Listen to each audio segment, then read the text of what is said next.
Well, welcome everyone to the Cluster Puck Podcast, part of the MHRT network here at Center Ice. I am Nick. Joining me here shortly is Brit. Wow, that's about as much as I can say, especially over the course of the last 24 hours or so. I can just say, wow.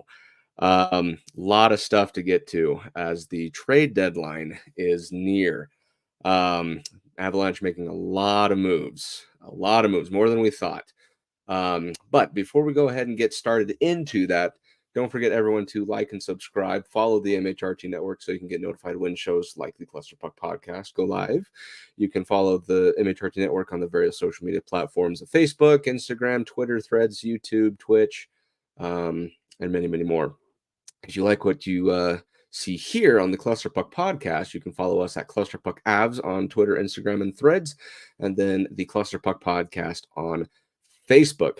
Okay, so I know the big topics of discussion is going to be the trades that happened, but while we're waiting on Brit, I know that's going to be the main bulk of what we're going to talk about today. So before we do that, let's actually go and do kind of our weekly review as far as what happened, in the week that passed for the Avalanche. They had a few games go on.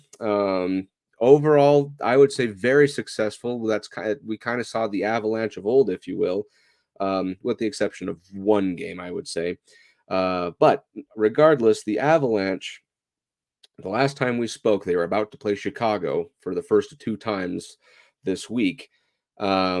They ended up going 3-1 from the week.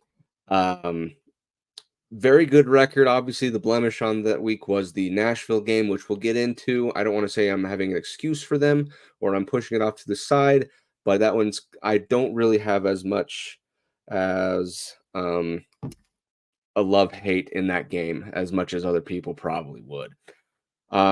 So I think, let's see. Yeah, Brit's just about to join us. So let's go ahead and start with that first Chicago game. So, well, actually, you know what? Let's do this. Let's wrap both Chicago games into one. Yeah, they were both home and away, but the score was the same, 5-0. The goaltender was the same, Justus Annunen, pitching back-to-back shutouts in both of his appearances, and the games felt exactly the same. It almost was like, with the exception of who scored the goal, it felt like an exact replica of each other. So we'll wrap those into one game. These two games in particular were fantastic. Just, I mean, you pitch a shutout. What else can you say? 5-0, really good job from the team as a whole. There wasn't a lot to complain about, to be completely honest with you. In the first game, if I pull up my notes here, so that was Thursday, I should say, the 29th of February. So a little bit of a leap day game for everyone. So Justus Annunen, obviously, he was the talk of the town for these two games, pitching a 24 and I think a 34, 35 save shutout in the second game. Fantastic, right? That was a question that we had for the longest while as far as who's going to, or what is Justus Annunen going to be for the Avalanche? What's he going to do? Is he going to make it, or is he going to get traded? And still could happen on the latter portion, but he did definitely make a solid case for himself. Now, granted, it's Chicago. They are last in the league as the standings currently show. But regardless, it's still a very solid team with Connor Bedard, right? In the game, though, I was very impressed with Zach Parise's play. I was very impressed with Ross Colton's play. Obviously, McKinnon had a goal in the first game. Taves had a goal in the first game. But all around, they played shut down defense. They played very, I guess I want to call it destructive offense, where they just were firing shot after shot after shot, breaking down the Blackhawks. And by the end of that first period, granted, although it was 1-0, you could really tell that the momentum swing was on Chicago's or Colorado's side. So I don't know what else to say other than it was just absolutely fantastic. In the second game, same thing, right? Eustace Annunen, I can't say this enough. To have back-to-back shutouts and back-to-back starts is not an easy task, regardless of if it's the same team or not. That's not easy to do because, even though the Blackhawks are in last place in their division, last place in the league, there she is. Hey, Brit.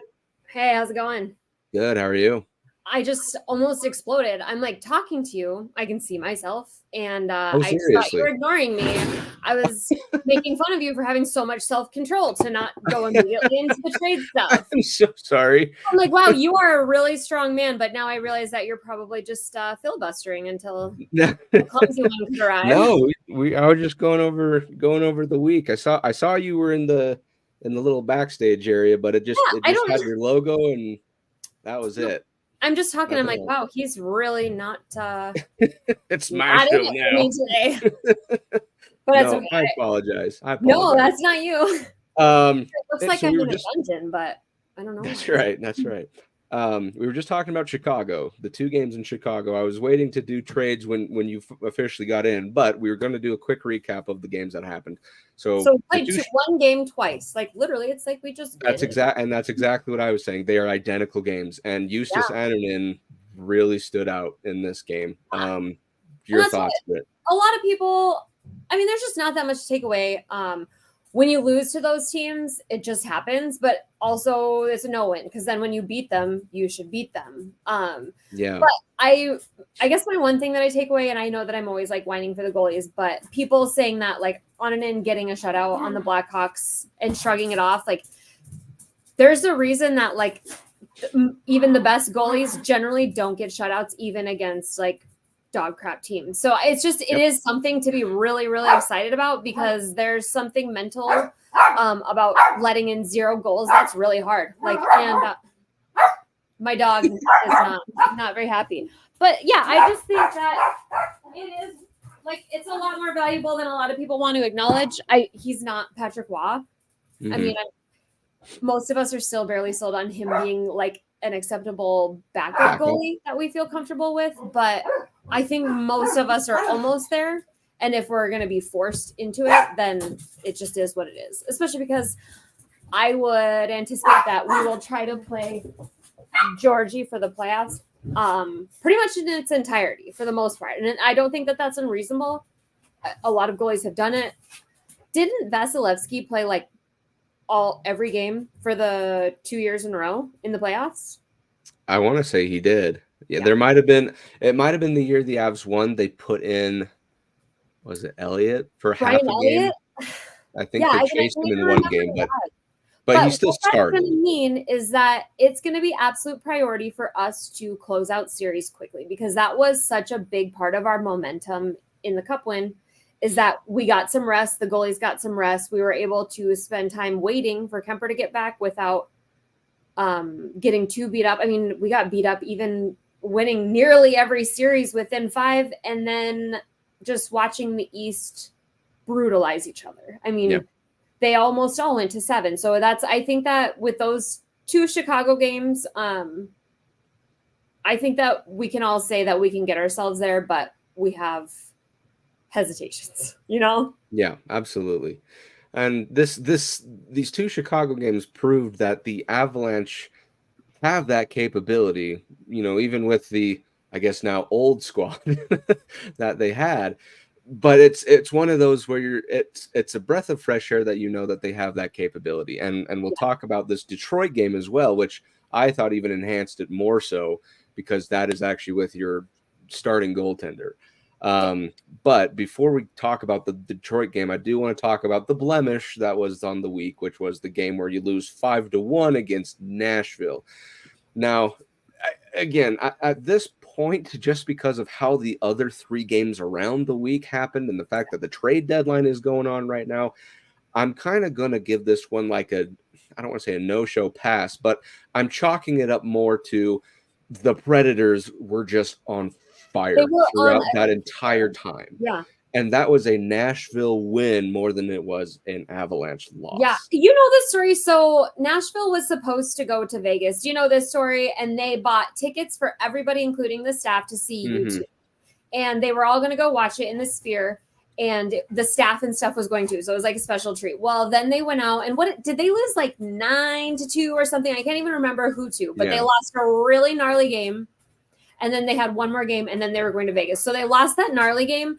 And the coach said nobody can go to Vegas early. Like they canceled it. The staff didn't get to go. So it was a huge point of contention between like the staff still deserves it, blah, blah, blah. Well, then they went out. What's weird is then they went out the next day and won. Then they went to Vegas and still didn't get to go to the concert. So people are acting like it's some like genius move that they've been galvanized by being deprived of U2. I don't know. Weird. Kind of a weird thing, but yeah. So they basically went on to win what 8, 9. They just a tear. They as well as Detroit were two fire teams. Yep. When we played them at their place for over the last week and a half.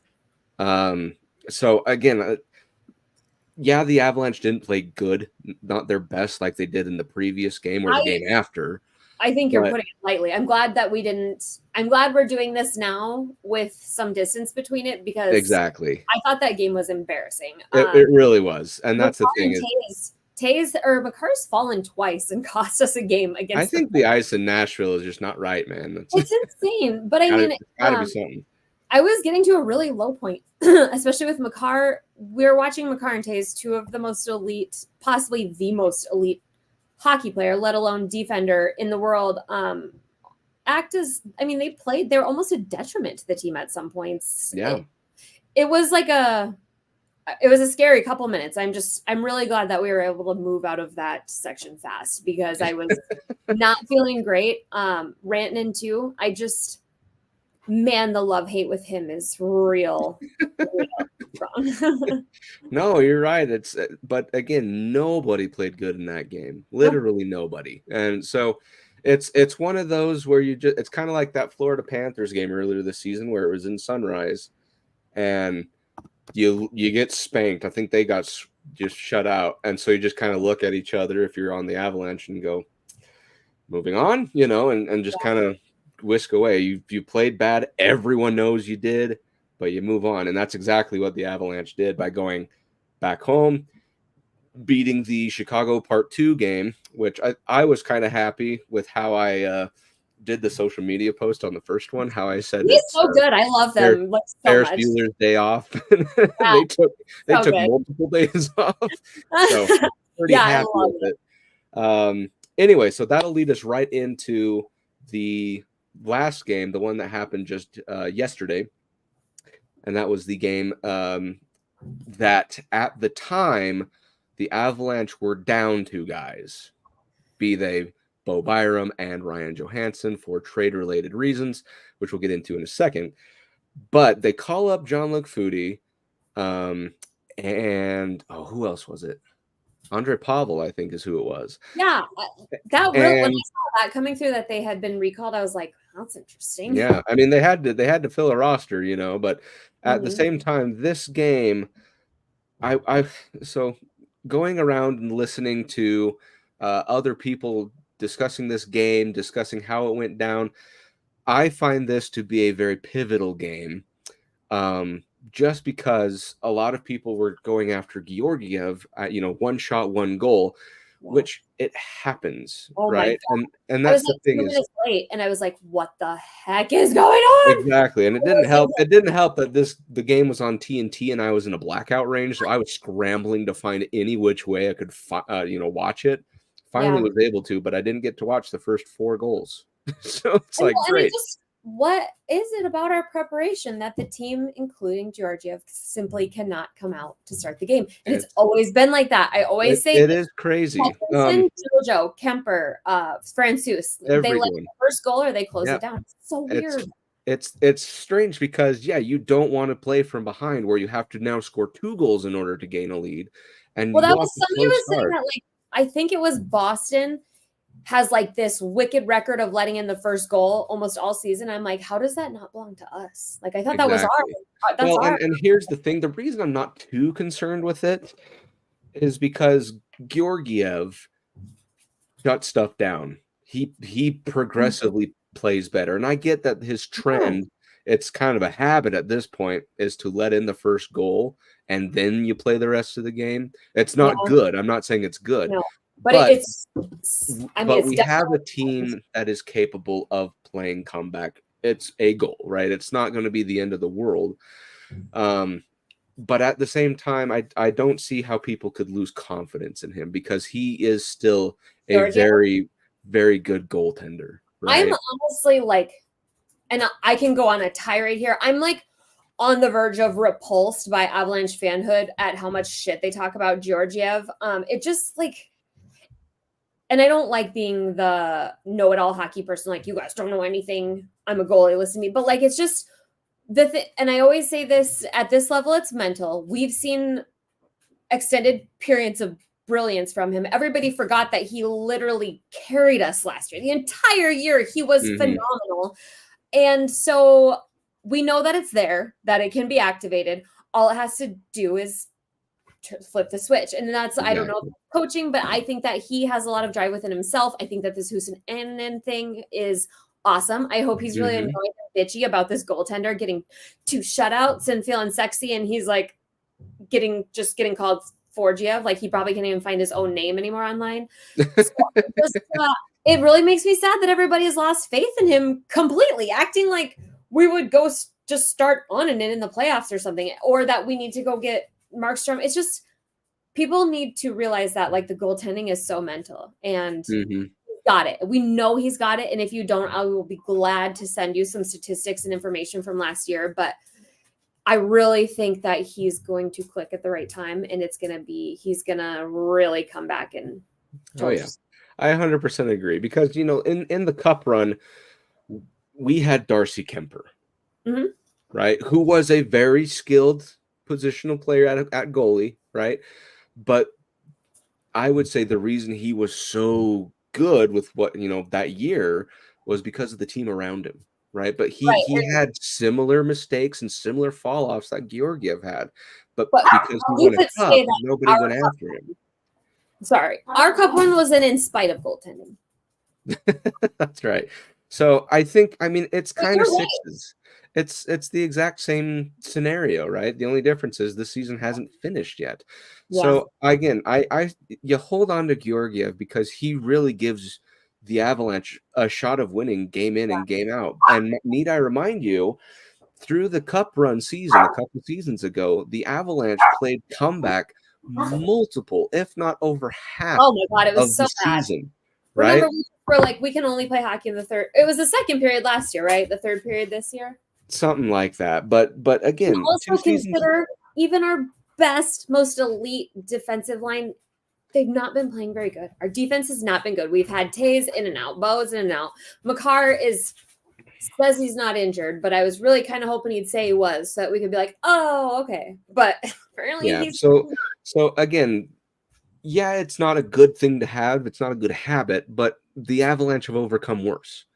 There's worse problems out there. For example, your face-off numbers, right? Like there's a lot of other things that could go wrong. Letting in the first goal in the first 5 minutes, you have 55 minutes to get that tied back up, which they tend to do within the next 5 minutes, right? So I'm not worried about it. What I am worried about is how many more hat tricks is Cale Makar going to have the rest of his career? Because I feel like that this game, for those of you who don't know, Cale Makar, first career hat trick. Could you believe that was his first? Like, that is amazing, by the way. I never thought that. I think this. I would have said, I don't know how many hat tricks he's had, but he's definitely had some. I would have thought for sure, but no, he had multiple two goal games, but never a hat trick. And then he's just out there, Mr. Humble Pants, like the selflessness. Let's be real. Everybody else that helped him, like they were all playing so good to get him there. And it's like, no. Yep. And so I worry now. We're letting him wow, what am I trying to say here? We're going to let him get too good, where he's going to just crave more hat tricks. That's my worry, is that we unleash this new level of Cale Makar, which I invite with open arms. So congratulations to him. It was amazing display of how the pucks went in, 2 of them from afar. One of them, this kind of interesting backhander that he didn't really get a ton of, but it still snuck through some legs. And I don't know. You just can't say enough good stuff about this guy. You know, he's just different, just on a different planet when it comes to play. Like right now, Nathan MacKinnon is too, right? Those two hand in hand, where MacKinnon now is at 31 games. Every home game he has scored a point, which is just, it's unheard of. It's crazy. Well, and it's funny that we literally have the two most elite players in their respective positions who are also completely opposite of one another in every way, shape, and form. Like personality wise, I don't know. I think it's kind of funny. But I have one more thought on that game, and I just thought it was really funny. So they played that game after the Middleset and Walker trade. And I was just thinking, it's nice to have a team that I felt kind of bad sending Bo there, because Bo might never see a second round of the playoffs ever again. I'm glad he got his he got his cup.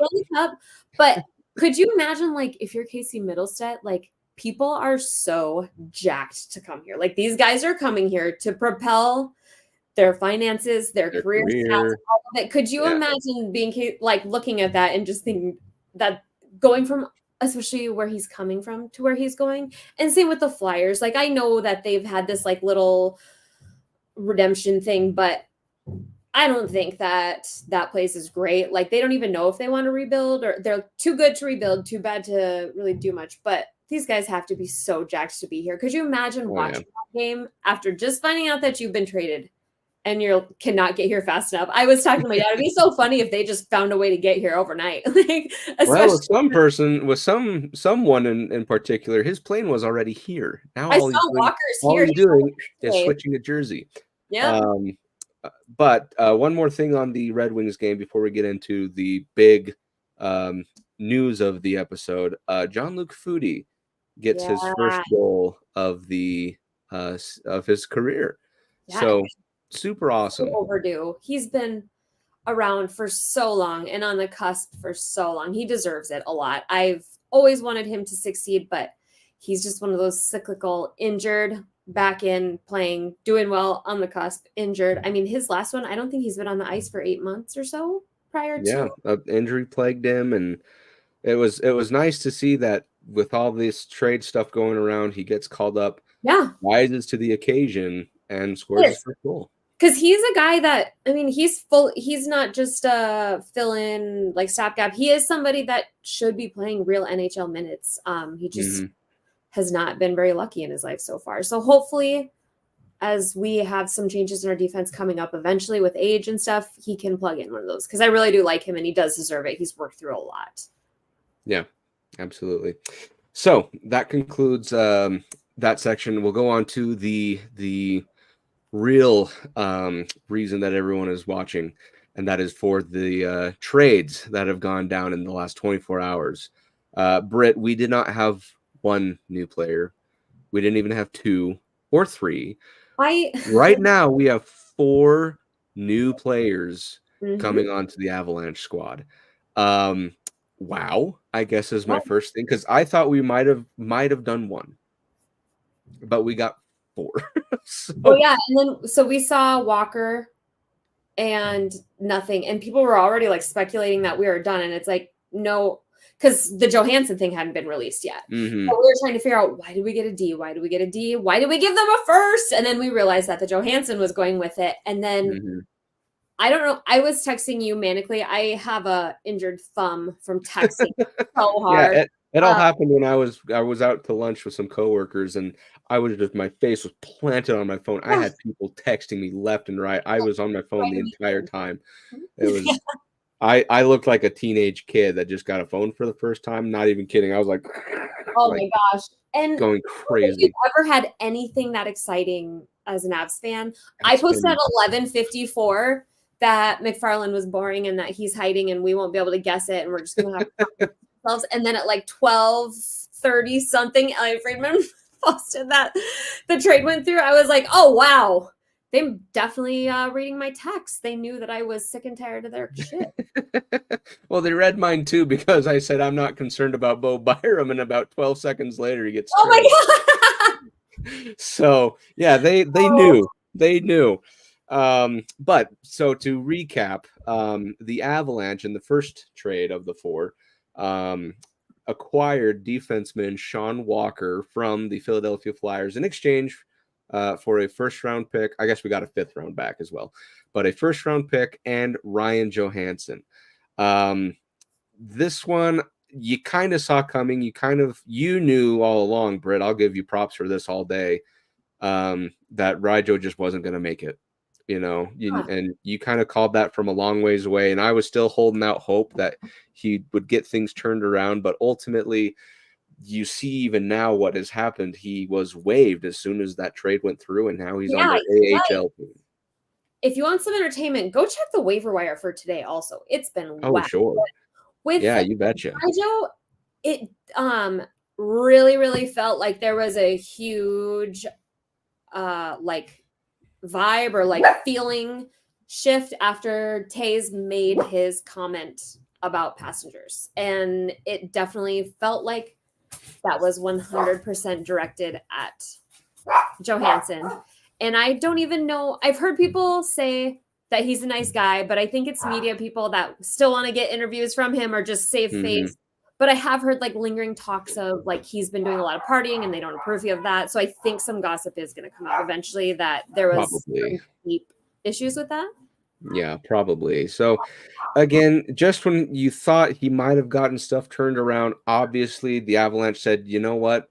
You were supposed to be our 2C problem, and you just haven't solved that role, right? So he leaves. Sean Walker comes in, which as soon as that was announced, I was like, we're bolstering an already fantastic defense. Something's going to happen, right? Yeah, well, and Walker's a right-hand D, so that's important. Yep. Sorry, my whole circus just decided to say hey. Oh, no, you're good. But that trade did lead the way for the next trade that happened, which was a direct 1-for-1. The Avalanche received Casey Middlestat in exchange for Bo Byram. And that one was the sad one because you love Bo. Everyone loved Bo. Yeah. Right. There were so many fun memories with him. Like the name on the jacket versus name on the cup. The cop trying to bust him for going out. There were a lot of great memories with him. Well, and I text you, I was like, after the Walker one, I was like, I think Bo's gone.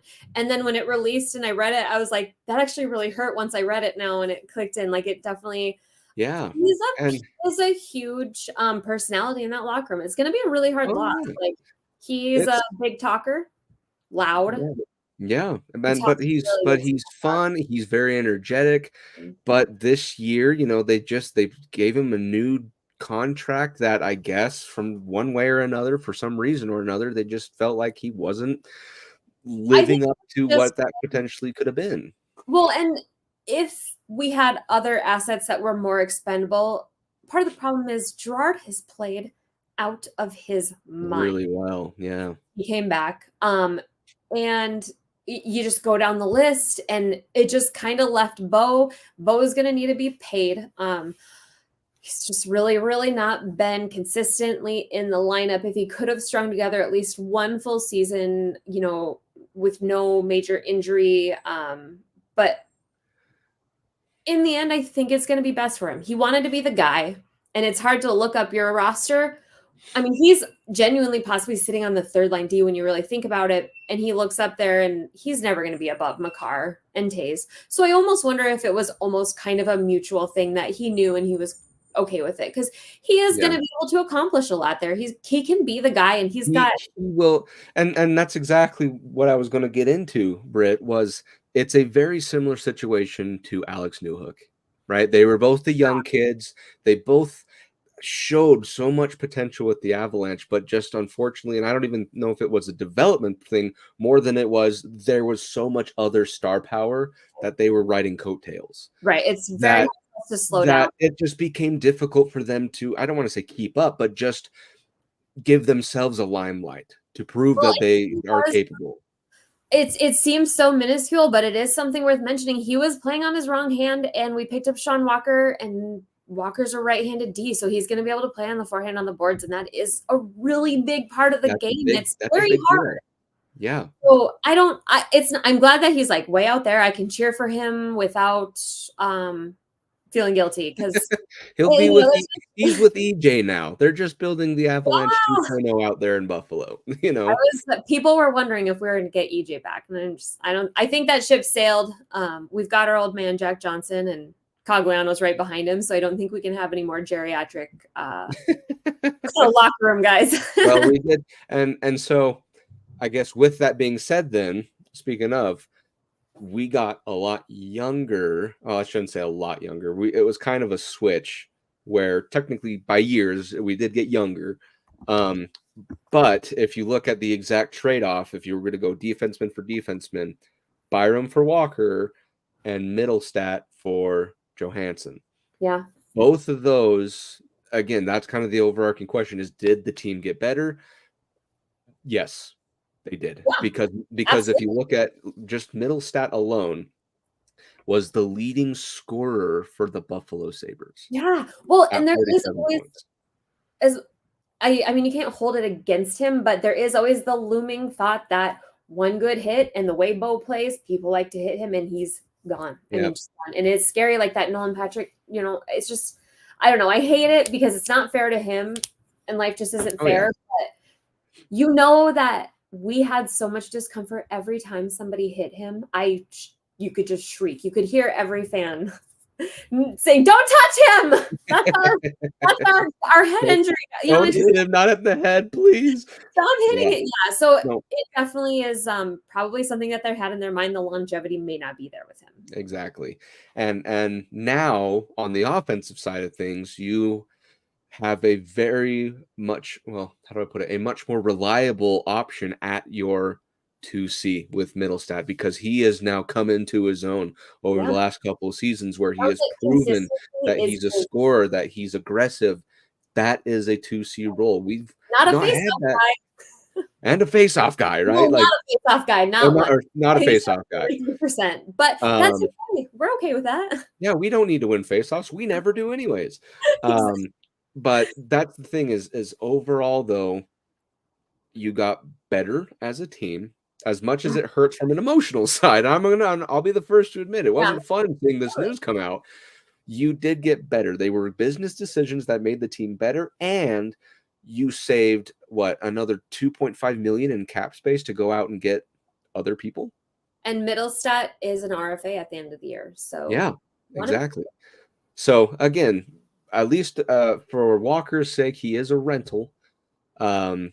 But they could potentially get more deals done, right? To sign more. I just think that they're really meticulous in that they almost always take somebody that they would at least take a flyer on re-signing them and make sure that that's something that they might be interested in. And I think most people want to stay in Colorado. A lot of times it comes down to money, but these aren't big money dudes. I don't think Walker's going to leave here and get a $5 million contract, but generally people do want to stay. So it would be nice, especially with if we could just permanently solve that 2C, permanent in relative terms to hockey contracts. Yep.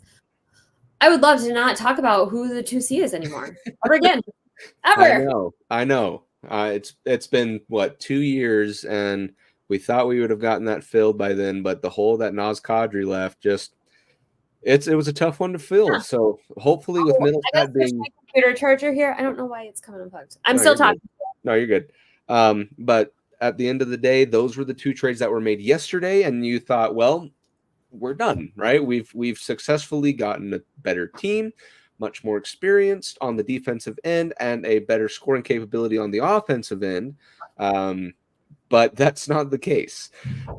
Just earlier today, 2 more moves were made.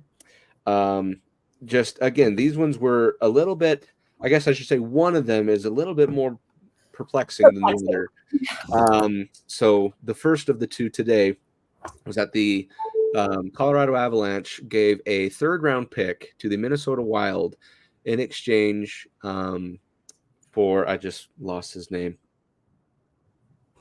What did I just... Duhaime or Trennan? Duhaime, yeah, sorry. For Duhaime.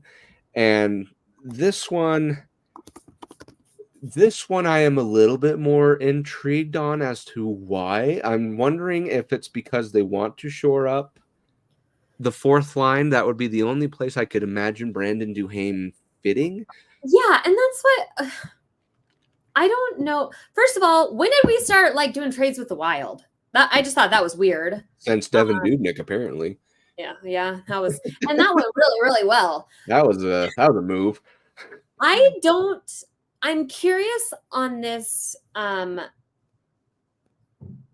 Did you look and see how I was at hockey practice when I came out and saw the Duhaime, and I got excited, and then I'm running my errands, and then I see we did another trade. I'm like, what the heck is I have never had so much frantic energy from the Avs when they're not on the ice, because that is not how things usually go. It's generally so calculated. Quick. Yeah. To get 2 more trades today was just like, my nervous system hasn't even processed what happened yesterday. So it's fun. I felt like I needed a beer after yesterday. I'm still on my phone on Twitter, just refresh. Yeah.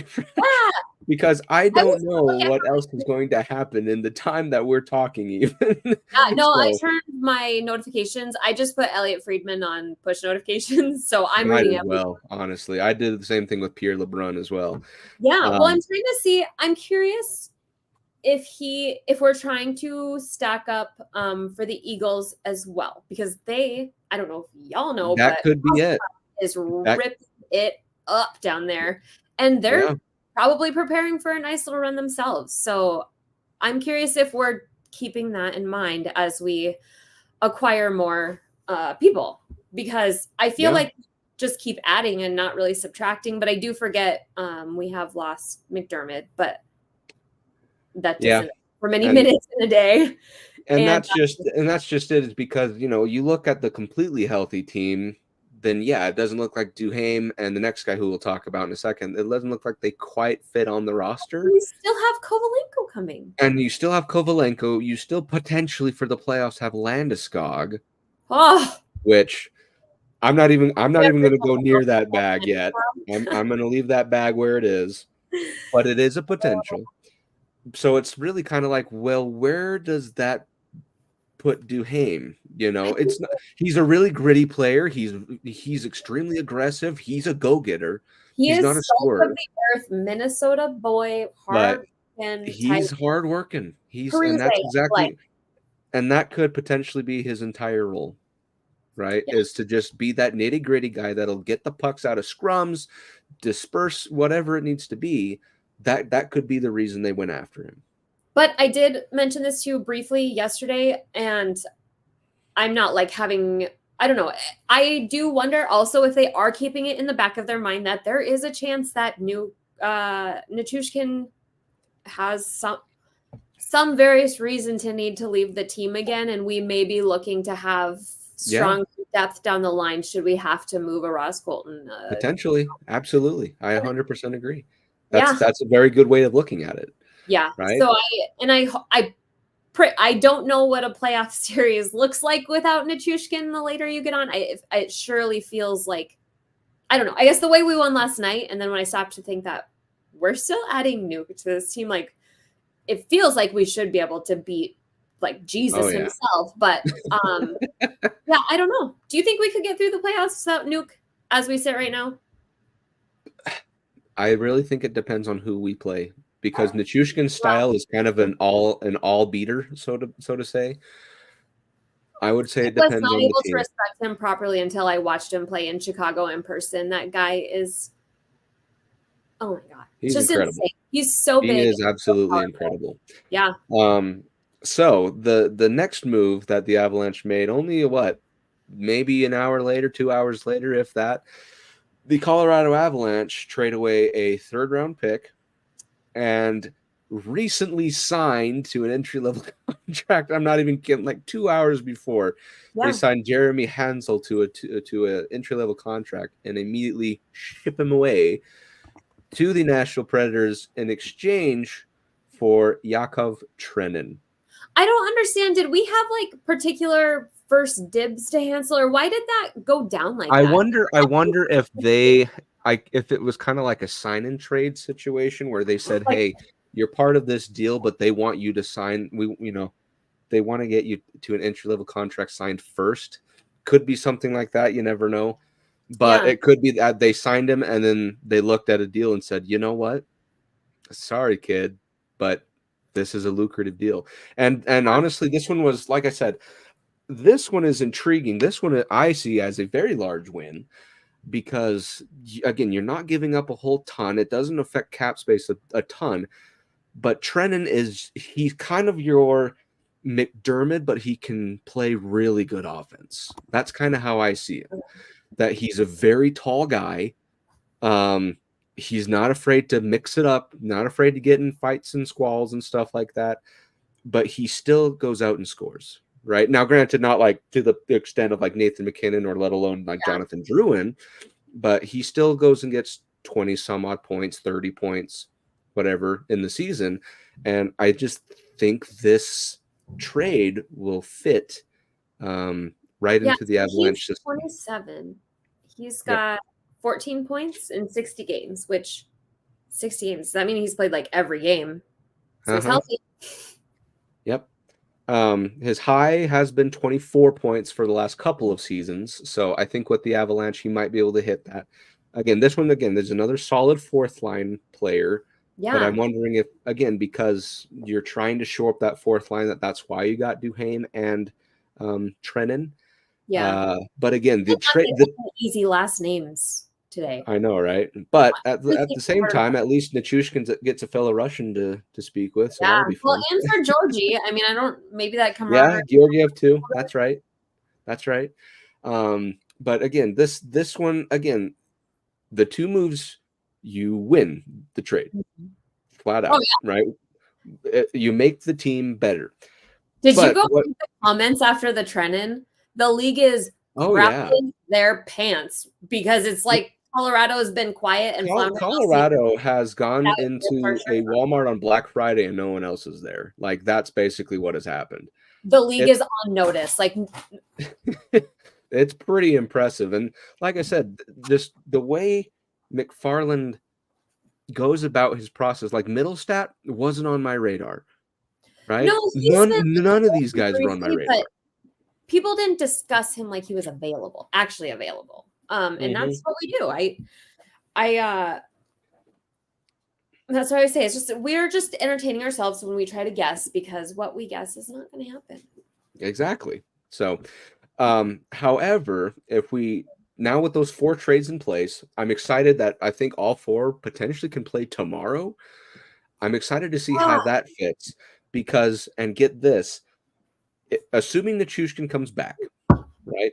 This is a potential lineup. He's been cleared to play in games. I had heard that he wasn't. He was cleared, and he, like they said, they thought he would be available Monday earlier this week, but they didn't play him that game. They didn't play him yesterday's game, but Bednar was very adamant that he said he wants him to be ready by the end of this week, which the last game this week would be Friday. So it's very, very close that he returns.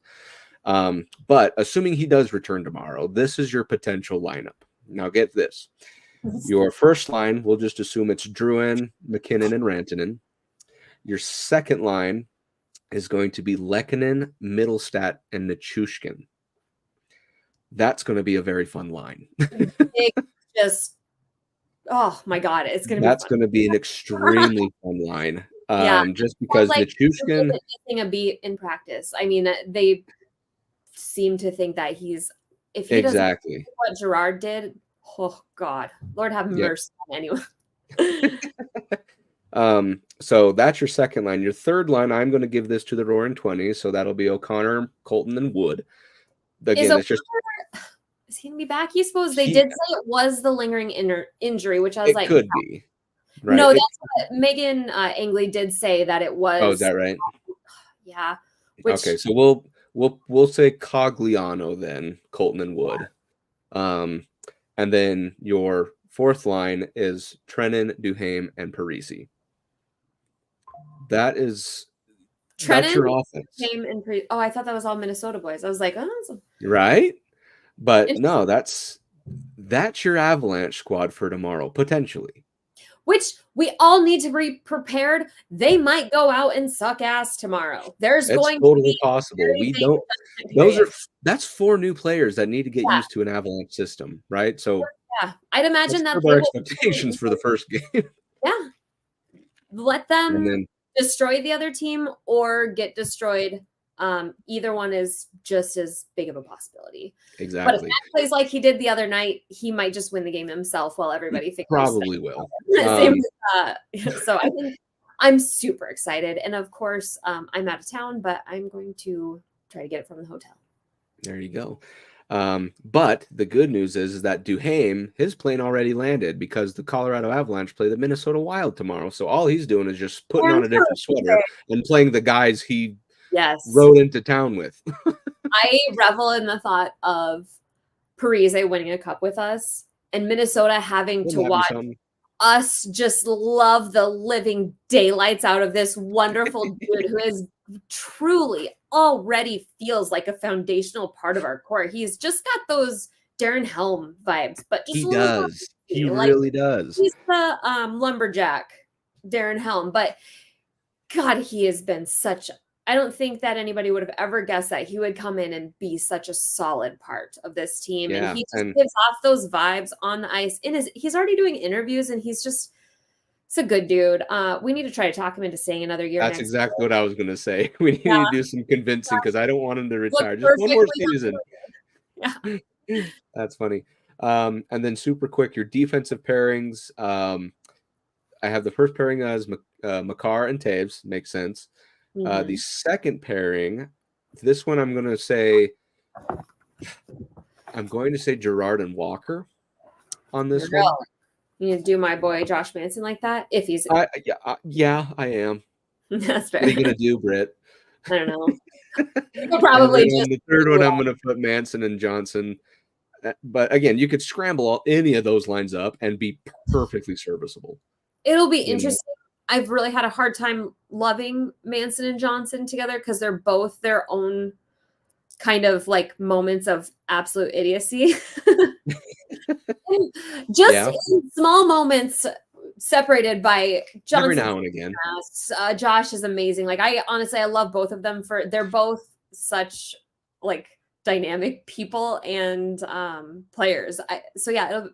It'll be interesting to see what we work out with that the defensive. Exactly. It would be really nice to be able to roll them and give the child like the first line some rest. Like, he can't keep doing this forever.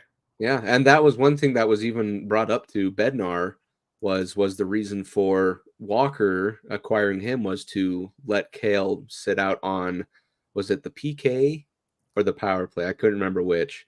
But it was to give him rest during that stretch because brutal work. It's like basically Walker can do that. Double time of effort. So I mean, exactly. Just add that value times 2 within his minutes played. It's just, and I mean, there's been some times, and I'm sure you've noticed too, that he goes down like not hard, and just the way he grimaces getting up and going over boards. Then he took one to the thigh the other night, and it's just like, I'm about to go full NBA and just say we need to do some load management. I don't care if I'm a snowflake or whatever you want to call me. I just feel like him of all people is like protect and I mean, I think he is very wise and I think he's honest about when he needs to take time off. We saw him take several times off last year when it's like a long-term safety issue versus just a nagging right now issue. So I'd imagine they'd pull him if it was needed, but Bednar also said, I'll play him 30 minutes a night if I need to.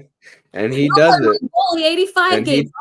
He takes it in stride, man. You could put him anywhere and he'll do it. So, but those are the 4 new acquisitions. Now, before we get into our weekly look ahead, Britt, I just have one more regarding the trade deadline. Do the Avs make one more move? I don't know. Or you get a backup goalie or what? Just the final finale. Marc-Andre Fleury is available. And he's I mean, why not? Imagine? I would have. Why not? Flower, get over here. I would honestly like if he did. It's almost comparable excitement to like the Stanley Cup run because and then next year when Crosby comes to us, it'll be really exciting too. But Marc-Andre Fleury What if we could keep Marc-Andre Fleury for another year and he goes off, and then we get Sidney Crosby next year, and then we're just half Penguins, half Wild, and here to kick some butts. Oh, I got so many big dreams. Don't act like it's Brit, don't get carried away. I need Chris to Johnson tether you might to say earth. it's not true, but Biz says it is. So we're getting Crosby. If you're right, I owe you 1,000 apologies. But I think now that they've made 4 moves, I don't know if the Avalanche are done, because I'm like, you've made 1,000 more than I thought you were going to do. So who's to say when you're done? Short of, would there be something where we would just like sell an asset for a pick at this point? Because I just don't understand where Kovalenko's. What, a pick? What's a pick? We haven't had one of those in like 7 years. You know what?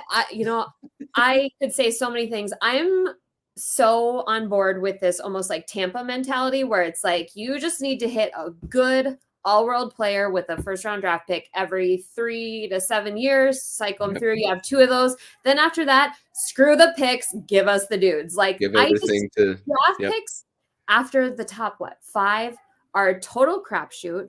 And I don't think we're that good at drafting people, it seems. We're good at lots of other stuff, but our pro scouting is elite. And I just like not taking the gamble. Like, and it's just how long did it feel like we've been waiting for John-Luc Foudy, like these superstars, Olofsson, superstar, it's time. Yep. I'm not patient enough for that. Well, and that's the thing, is that's kind of the Avalanche way of doing things now, is to go out and instead of waiting for your farm teams to grow up, you need your cup windows now. So you need to get players that are in their prime now. And just McFarland. It's sustainable through a window, and then the team has a full rebuild or a rebuild on the fly. I don't think we would ever succumb to a full rebuild, but even with a rebuild on the fly, then you just kind of build up a little bit and then you start over. But I like we don't want your draft picks. We want you don't need your picks. Like 32 draft picks in the top 3 rounds next year. Is that what do you even? And statistically, I'd like to know what % of them would actually see an NHL game. I would love to see numbers, because I bet it's not very high. Because the longer you dive in, man, a lot of dreams crushed before they reach the NHL. Oh yeah. Okay, moving on then. With this new team, we have a few games that we're going to play in the next week. So we have one more at home, and then we start a 4-game road trip, which will be then what was for the rest of the season be the longest road trip. We play the Wild at home tomorrow night. This one is going to be fun because specifically of Duhaime, to see if he gets on the ice and gets to play his former team. Parise is a lot more compelling there, don't you? I guess he's been gone a while. It could be, but that's what I think, is he was gone for a bit, so I'm not entirely certain. But it's more of the Duhaime effect, because he literally flew into town with the team yesterday and he was practicing with them, and they basically said, hey, go to Ball Arena. You're with that team now. Go down the road. Well, who was it? Was it the Duchesne traded in the middle of the game? Was that him? Had leave the game? Oh, who was that him? There was one. I remember who you're talking about. Riley. One of our bigger guys had to exit the bench. Hey, dude, you got an email. You want to come right here quick? I got a text says you're not on the team anymore. We had that happen at an ECHL game in Rapid, where the player had already put on most of his gear for the other team, and in the ECHL, there is no standards of normal conventional human behavior. He just basically had to put on the other team's jersey and go. He was training for the game. There you go. That's how it's done. But as far as the game itself, I really think, it's a struggling Minnesota team where your only shining beacon right now is Kirill Kaprizov. Who's their rookie that they were? Blondo is always what I want to say. Is it Faber? Is that who you're talking about? Oh, it's Faber. Is that who it was? I always get the two, the Seattle rookie and the Minnesota rookie mixed up. Let's see. You might be thinking of Brock Faber. Let's see. Or Matt Boldy. That might be Matt who it Boldy. is. Yeah, that's what I was thinking. Matt Boldy. Is he injured still? Injury report. I do not see Matt Boldy's name on the injury report. And man, is Kirill Kaprizov even hardly doing anything? They have got to accept the suck and just rebuild. I would never, ever submit to a team dedicated to being so perpetually mid. Like, you can't even get excited when they're in playoffs. You can't even get sad when they get eliminated. Like, the emotions have to be so just, especially for the state of hockey. Like, yeah, just bewildering that they've allowed it to occur this long, and then they continue to do the same thing. Get rid of Marc-Andre Fleury and stop letting your goalies save you games. Suck and get some good draft picks because they're always drafting mid first round. You get nothing. And now, I mean, this Boldy kid is pretty underwhelming this year as far as it sounds like. Yeah. And, that's not to say that Minnesota is going to be like they're going to miss the playoffs. There is still an outside shot they could. Yeah. Right? They're still contending for it. But the thing is, they are nowhere close to where they thought they would have been this time last year. Right? And they're also crippled by, I think it's $14 million worth of buyouts. Something Parise literally still on their payroll as he walks in. I will never understand that move. And I love Guerin, but I judge him so much on that because it doesn't make sense. So this game, I'm going to say, is going to be your project game to see how your new team melds. It's going to be good because the competition's still going to be there. Minnesota's still a divisional rival for us. But I'm interested to see what lines end up working, especially now that you have an entire new line plus, right? So that's what I'm going to say with the Minnesota game is to figure out this is your game to figure out what lines work best with each other. Yeah. And it might change throughout the game. It'll be very interesting to see where we start and where we finish. You've got guys like Joanne makes everybody better on every line. He really some does. People are not as easy to play with. Did you see how many miles he skated in yesterday's it's a game? New record, wasn't it? An NHL record. That guy busts his butt every game, and that became finally noticeable yesterday. That if you haven't checked out that NHL Edge yet, it's so awesome. And it just solidifies that Mac is the bomb. Mac is so good at everything. But his explosiveness is truly unreal. But yeah, there's people that are going to be easier to play with and less easy to play with. And it'll be interesting to see where it goes. Because LOC's probably still a little banged up, but like Miles Wood, some of those guys aren't quite as easy to pop around, but also, who's going to be scratched? Because are we one heavy? Potentially. It depends if O'Connor is sick. If he plays, then we scratch maybe Cogliano, right? But if he's sick, then you have it fold back right back up. So that's a decision. That's definitely a decision when you have now enough forwards where one of them at some point is going to be a scratch. But like forewarning, everybody needs to just let it be clunky for a while because it's going to be. But these guys don't suck. They come out and suck for the first period. No, look at Parise for crying out loud. He came right onto the team and just boom, right in stride. Like he's been super fantastic. So the next game after Minnesota, you then go on the road to begin your road trip. Oops, I just had the schedule. There it is. Tuesday night, you are in Calgary to play the Flames.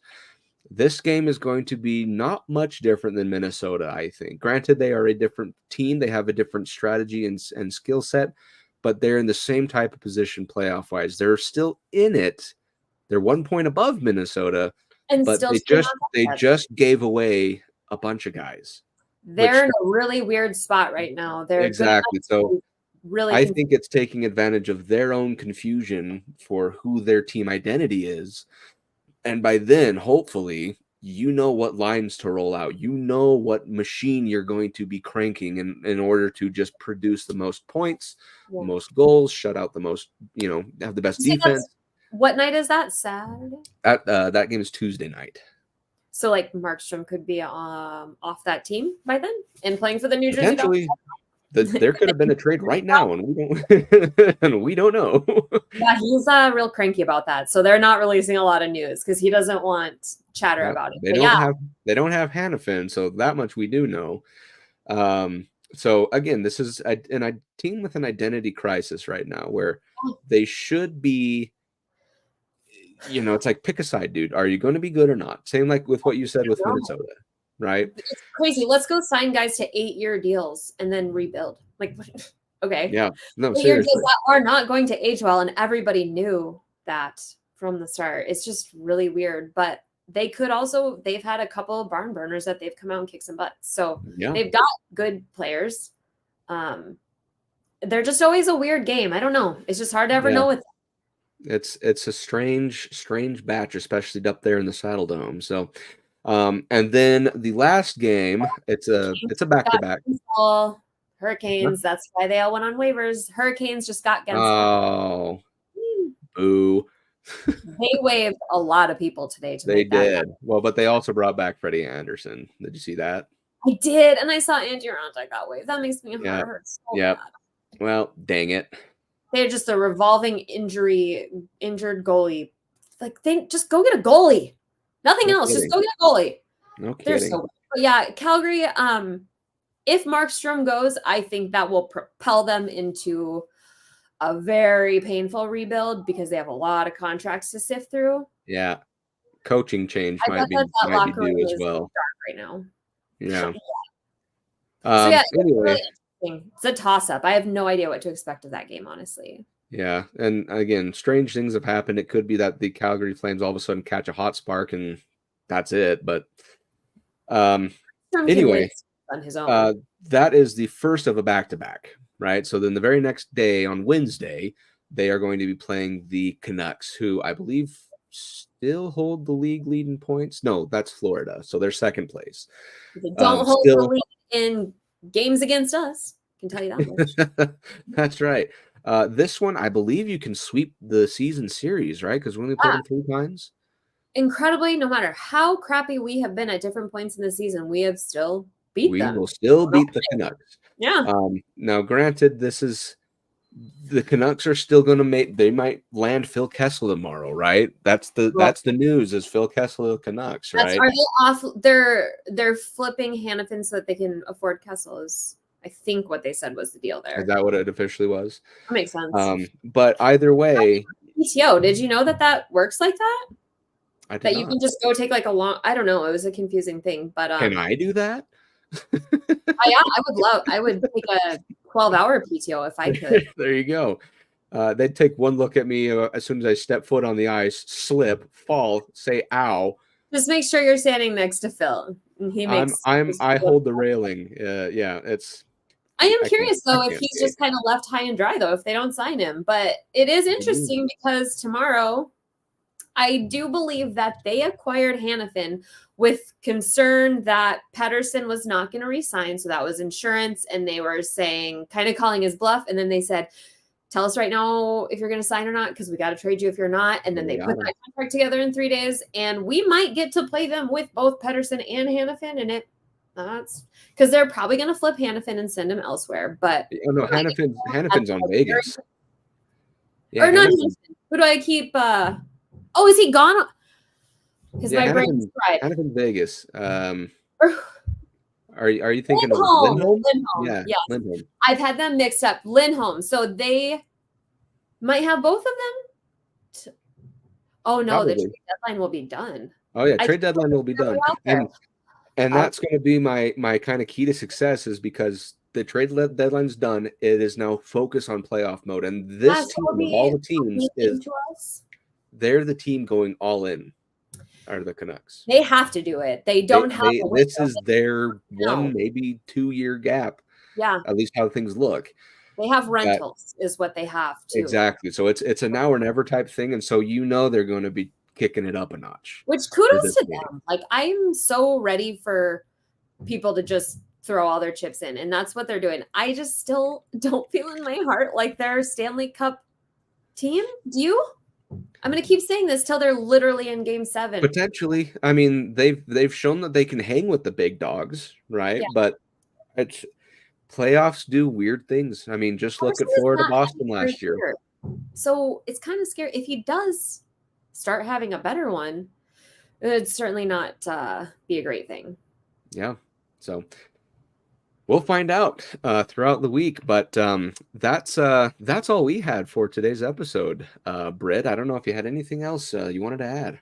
Yeah, I have a lot of other things to say, but I also have to go coach some kids and pretend like I'm not like literally sore from being so excited for the last 2 days. I text you, and now I'm going to call you out in public so that you're a little more obligated. I would love to do another podcast, a quick one at some point this weekend when I have some off time. Yeah. I would love to just kind of do a deep dive and like really look at these guys' stats and stuff. I don't know if anybody that listens to us likes listening to me ramble about stats, but I always love to figure out like their growing up to where they are now and kind of like their ways of the game. And I feel like spotlight player, exactly. And now we have a whole new batch of player spotlights. Whole new batch of kids. You know, as a person, you can bring it in to kind of get a better feel for their game, like their mentality, their processing skills, their social skills on the bench. I will text you privately about that though, now that I've called you out in public.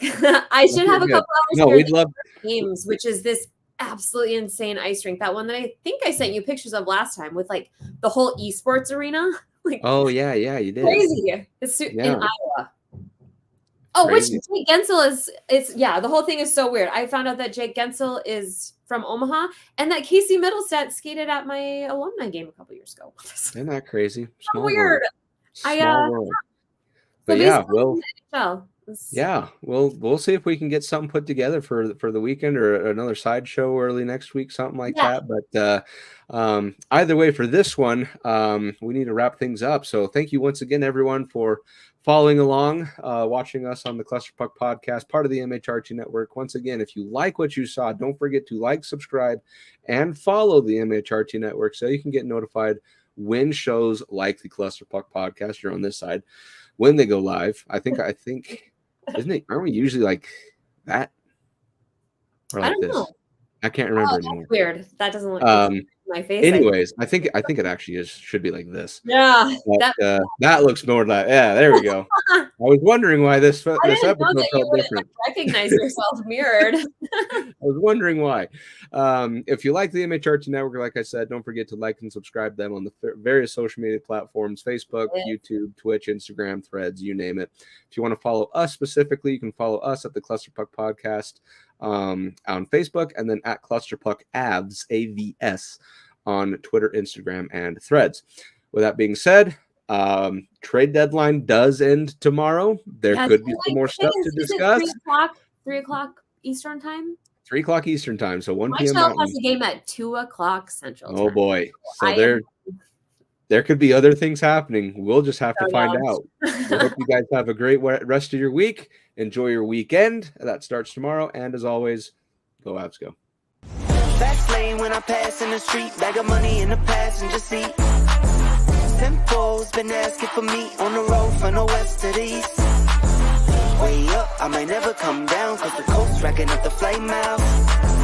So high, I might never come down, so what, this is my lifestyle.